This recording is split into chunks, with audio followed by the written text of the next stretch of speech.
Hello guys, good evening. तो guys vision की PT 365 की पॉलिटी की मैगजीन आ गई है। तो गाइस इसमें जो हमारी न्यूज़ कवर होंगी वो मई 2020 से लेकर जनवरी 2021 तक की न्यूज़ कवर होंगी। देखो गाइस, अगर हम देखा जाए तो हम क्योंकि डेली करंट अफेयर्स कवर करते हैं तो हमने सभी न्यूज़ ऑलरेडी पढ़ी हुई है और लास्ट ईयर भी मैंने आपको PT 365 जो पॉलिटी थी वो पूरी कवर करवाई थी। ठीक है, अगर किसी बच्चे ने अभी तक कोई भी करंट अफेयर्स छुए नहीं है, ना डेली ना मंथली, तो उनके लिए एक तरह का ही रामबाण है कि वो इनको करके कंपाइलेशन करके क्या कर सकते हैं, एक मतलब कि कुछ महीनों में जो एक साल के करंट अफेयर्स हैं उनको निपटा सकते हैं। ठीक है, और अगर किसी ने डेली करंट अफेयर्स फॉलो किए हैं तो उनको भी है कि इसको फॉलो करें, सो दैट क्या है, आपका एक तरह से जिस्ट मिल जाएगा जो कि आपके लिए बहुत ज़्यादा फायदेमंद होगा। तो जरा हम कुछ कंटेंट देख लेते हैं क्या है। तो सबसे पहले हम क्या पढ़ेंगे, कुछ इश्यूज रिलेटेड टू कॉन्स्टिट्यूशन, जैसे बेसिक स्ट्रक्चर हो गया, इम्पीचमेंट ऑफ प्रेसिडेंट क्योंकि आपको पता है डोनाल्ड ट्रंप का जो इम्पीचमेंट था वो न्यूज़ में था, इसलिए न्यूज़ में था। बेसिक स्ट्रक्चर इसलिए न्यूज़ में था क्योंकि केशवानंद जो थे वो उनकी डेथ हो गई थी। Pardoning power of government, sub categorization of OBCs, official languages act, other important news, ये सब हमारी कवर होगी। इसके अलावा functioning of parliament, state legislature, local government, ये सब न्यूज़ में इसलिए था। आपको पता है क्वेश्चन और अभी जब बैठी थी तो क्वेश्चन आवर को थोड़ी देर के लिए बंद कर दिया था, तो काफ़ी कॉन्ट्रोवर्सी भी हुई थी। Parliamentary standing committees, office of profit, Rajya Sabha election, other important news, ये सब हम कवर करेंगे। देखो इसके अलावा हमारा पॉलिटी का कोर्स भी चल रहा है जिसमें हम पूरी कॉम्प्रिहेंसिव मैनर में लक्ष्मीकांत बुक को line by line, word by word cover कर रहे हैं। विद चैप्टर वाइज हम MCQs भी कवर कर रहे हैं, वो भी ऑब्जेक्टिव लक्ष्मीकांत की बुक के साथ, और साथ में प्रीवियस ईयर क्वेश्चन डिस्कस करें जिसमें हम सिर्फ UPSC के प्रीवियस क्वेश्चंस नहीं कवर कर रहे बल्कि साथ में जो स्टेट पीसीएस के क्वेश्चंस हैं उनको भी कवर कर रहे हैं। ठीक है, एंड इसके साथ में आपको कुछ शॉर्ट नोट्स भी प्रोवाइड करूंगी। ठीक है, अगर आपको ज्वाइन करना है तो आप मुझे मित्तल वैशाली 94 पे क्या कर सकते हैं, मुझे टेलीग्राम पे मैसेज कर सकते हैं, और इस कोर्स की कॉस्ट ओनली 1000 रुपीज है। फाइन। इसके अलावा सेंट्रल स्टेट रिलेशंस में हम पढ़ेंगे 6 schedule, boring powers of centre and state, article 370 क्योंकि 1 साल हो गया आर्टिकल 370 को अबॉलिश किए हुए, inter state council, aspirational district programme, इसके अलावा जुडिशरी में कंटेम्प्ट ऑफ कोर्ट, ये सब हम डिस्कस करेंगे। मैकेनिज्म किस तरह से to investigate charges against the supreme court जज, ई लोक अदालत इसलिए न्यूज में था, कोरोना चल रहा था तो सभी जो प्रोसीडिंग्स थी वो ऑनलाइन चल रही थी। कुछ other important development in concept जो न्यूज में थी।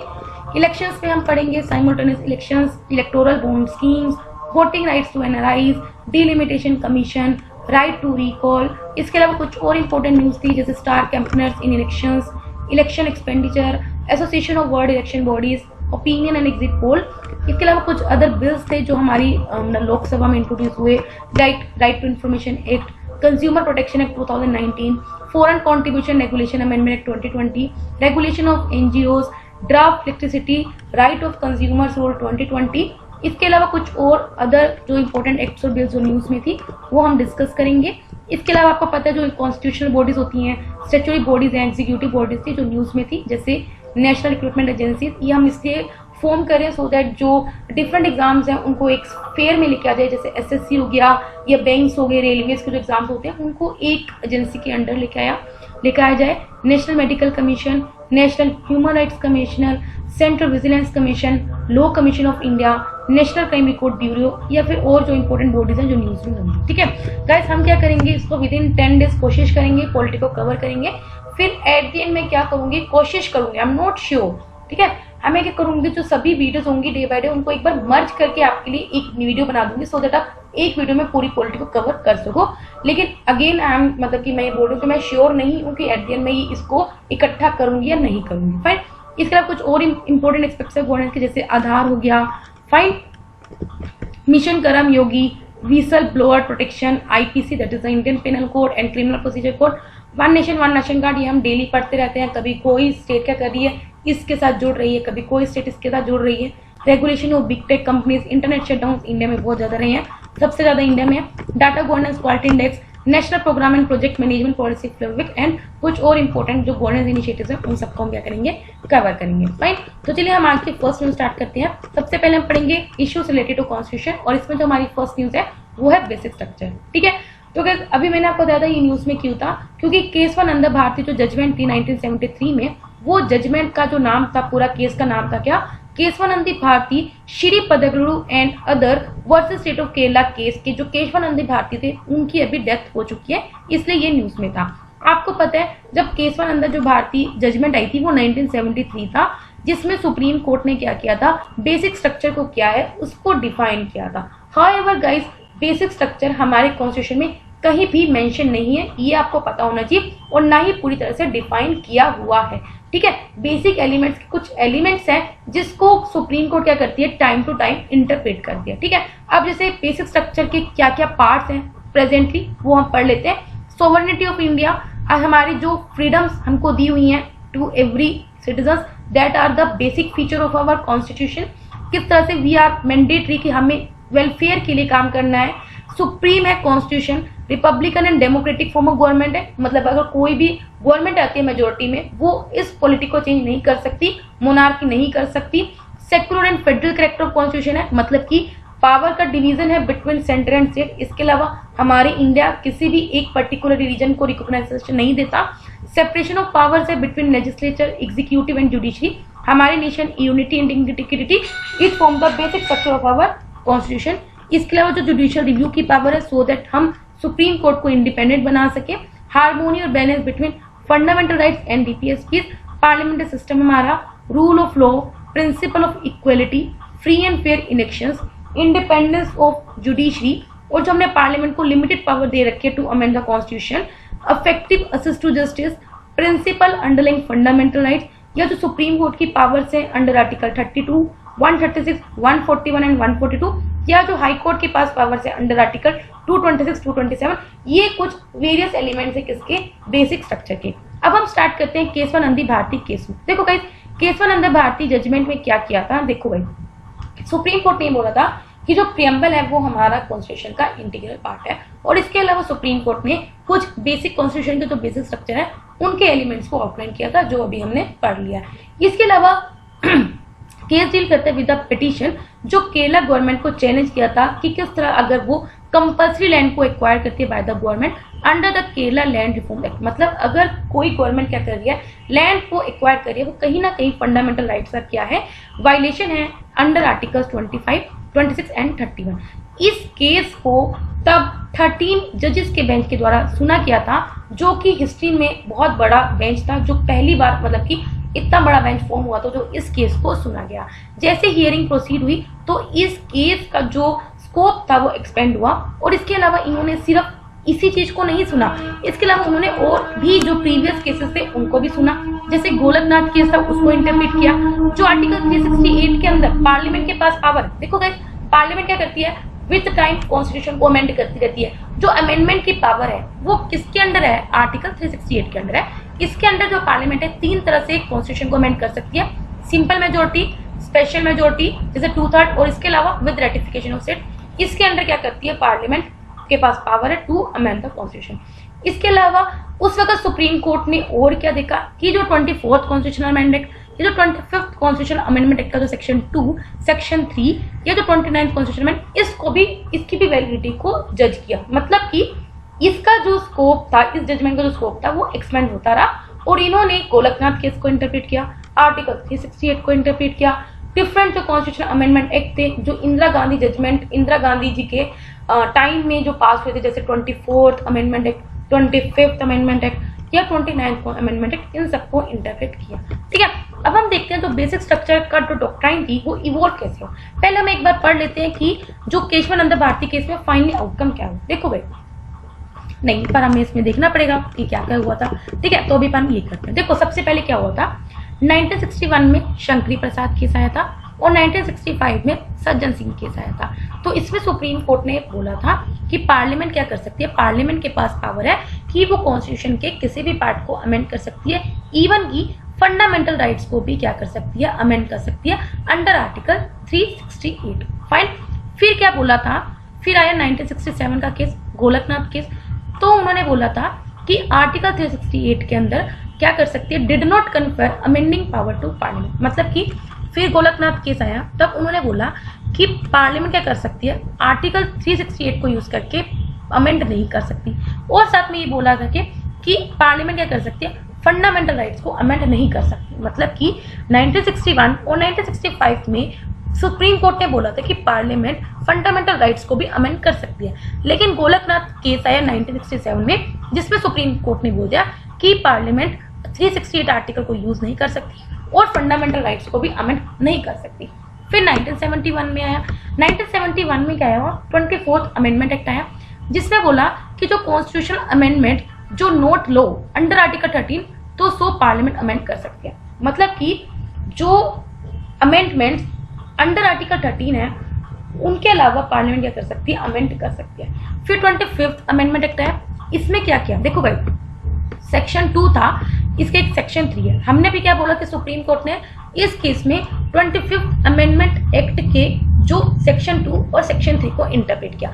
सेक्शन 3 के अंदर क्या किया था, 25th अमेंडमेंट एक्ट में ये बोला था कि जो डीपीएसपीज हैं उनको प्रायोरिटी मिलेगी as compare to fundamental right, और ये अभी भी मिलती है। हम पढ़े अभी कि harmony and balance between fundamental rights and DPSP. No doubt fundamental rights justiciable है, डीपीएसपी नहीं है, बट स्टिल डीपीएसपी को कुछ चीजों में प्रायोरिटी मिलती है as compare to fundamental right. ठीक है, तो ये बोला गया।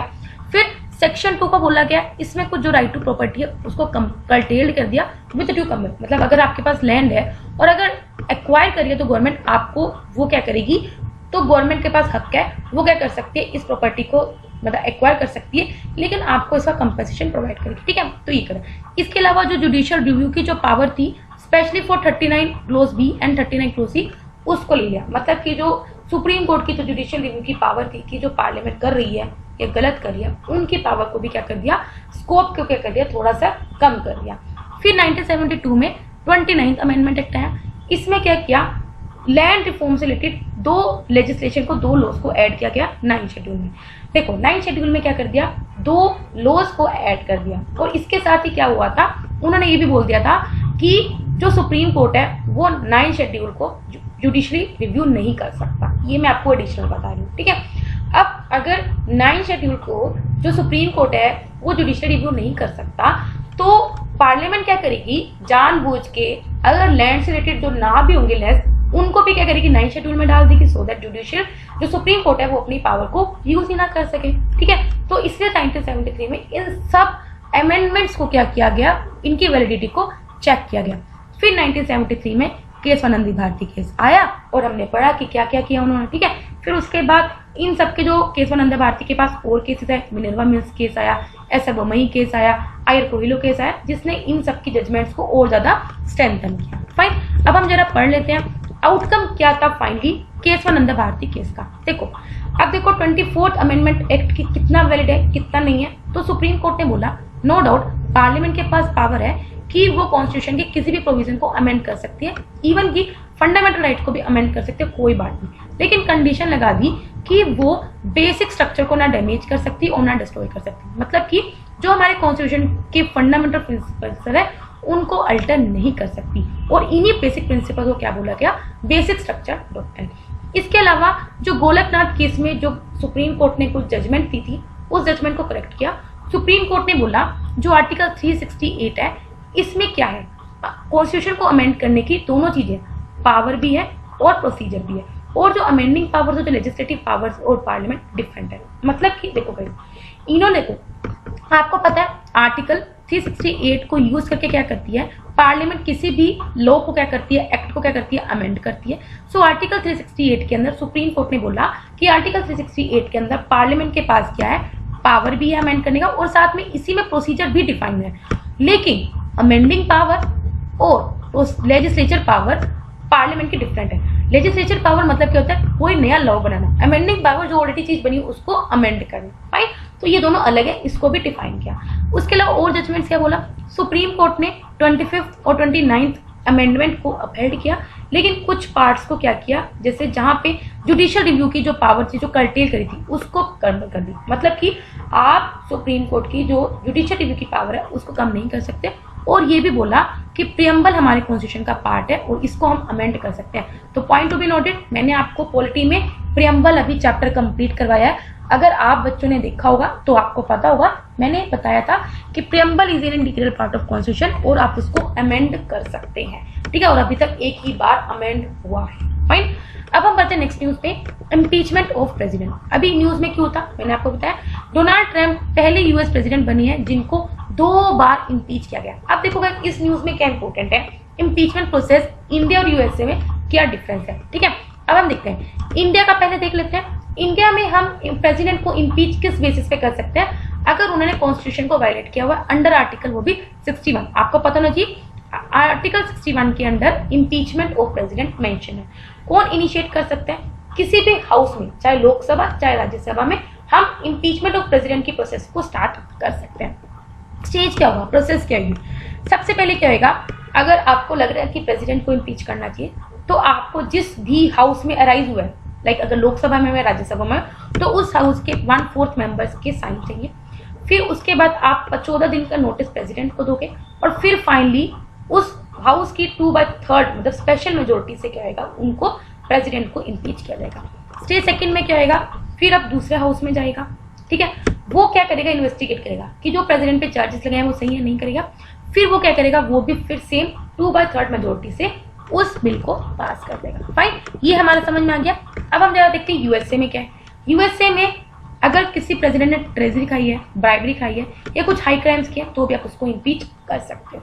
इसके अलावा कौन इनिशिएट कर सकता है, सिर्फ लोअर हाउस में, ठीक है, हमारे इंडिया में लोअर या अपर किसी में भी इनिशिएट हो सकता है और सिंपल मेजोरिटी से पास करना है टू स्टार्ट क्राइम। फाइन, तो गाइस अब आपको समझ में आ गया। इसके अलावा स्टेज सेकंड में क्या होता है, जो अपर हाउस है वो सिर्फ एक कोर्ट की तरह एक्ट करता है और एंड में क्या करता है, 2/3 वोट से क्या करता है, उसको पास कर देता है, ठीक है। सो यही था न्यूज में।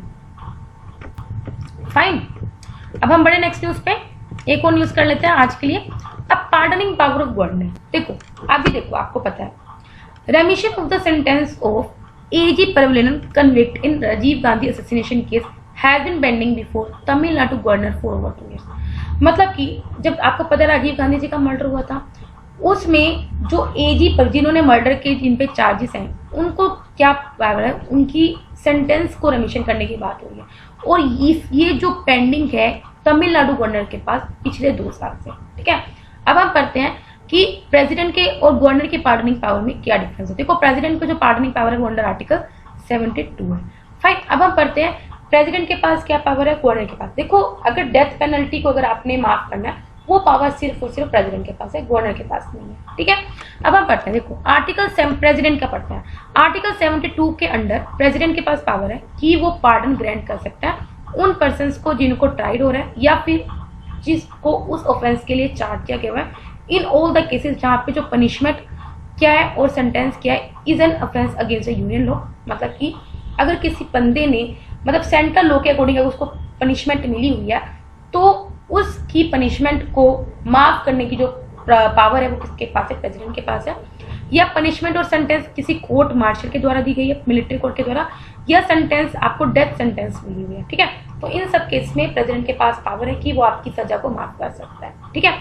इसलिए गवर्नर के पास अंडर आर्टिकल 161 पावर है कि स्टेट ऑफ द गवर्नर क्या कर सकते हैं, उसके पास भी पार्डनिंग पावर है। लेकिन जो पार्डनिंग की पावर जो गवर्नर के पास है वो डिफरेंट है प्रेसिडेंट के पास अलावा 2 रिस्पेक्ट में। मतलब कि प्रेसिडेंट की जो पार्डनिंग पावर, गवर्नर की जो पार्डनिंग पावर है वो 2 तरह से डिफरेंट है। कैसे, प्रेसिडेंट क्या कर सकता है, पार्डनिंग कर सकता है जो कोर्ट मार्शल के द्वारा जो सेंटेंसेस है उनको भी पार्डन कर सकता है, जबकि गवर्नर नहीं करता। मतलब कि जो मिलिट्री कोर्ट्स है अगर वो किसी को सजा देती है उनको भी माफ करने की पावर रखता है प्रेसिडेंट, लेकिन गवर्नर मिलिट्री कोर्ट की दी हुई सजा को पार्डन नहीं कर सकता।